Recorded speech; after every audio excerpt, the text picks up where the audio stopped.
Hi there, Troy Parsons from the Hive.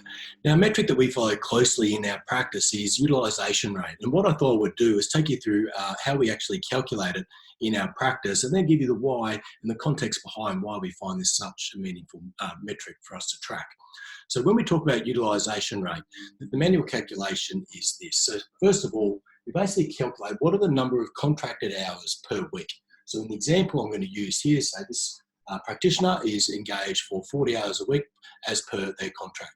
Now, not all hours contracted will necessarily be billable hours. In our practice, we have morning tea, we have afternoon tea, we have lunch, we'll have meetings, training sessions, one-on-one mentoring, and also we do allow blocks of 20 minutes a day for communication time to give our practitioners a breath and a moment to catch up on any notes or any letters that they might need to write. So in this example, we've got 40 hours contracted a week. We then take away 10 hours a week of non-billable time. So lunches, breaks, training, mentoring, communication time, etc. So this leaves us with 30 billable hours per week out of the possible 40 contracted. Finally, we then look at how many hours of that available 30 were actually used for treating patients. So how busy were they on a given day? Now in this example, across the week, this practitioner had 30 hours of available billable time and 20 hours were actually used treating patients in this particular week. When we divide the actual hours used for billing by the available billable hours multiplied by 100, that gives us a percentage. And in this instance, we've got a 66% utilisation rate. Now, for many years in our practice, my only real indication of how we were going was a full appointment book, preferably booked out a couple of weeks in advance, plus how much money was sitting in our bank account, how much money we took each day. What happens though is that gives us no margin of error. We're running at about a 90 to 100% utilisation rate. What we know is when things happen, life happens, we may have a practitioner decide that they want to leave the practice for whatever reason, or events will happen that they can no longer work with us.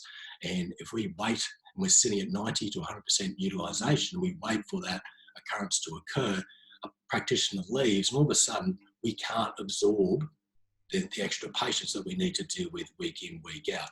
We also know that when a practitioner leaves, we can't just turn on a tap and hope that a flood of suitable applicants can enter our practice.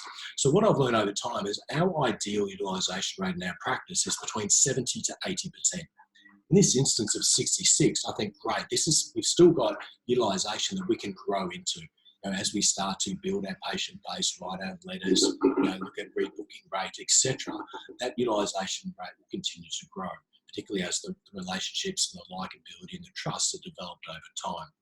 Also through letters, that practitioner is going to build their own personal brand where referrers will know that person is someone they can actually rely on and trust to look after their patients because they're going to keep them informed.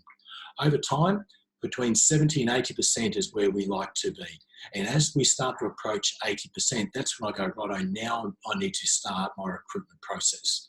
At this point, I still have 20-odd% of my billable hours available to absorb if should a person leave or some event occur. So utilisation rate, one of our most valuable metrics. When we hover in that 70 to 80%, we can absorb more if we need to. And when you look at this, you probably think, gosh, there's a lot of time that's actually non-billable. But this is an investment in our team. It's an investment in our culture.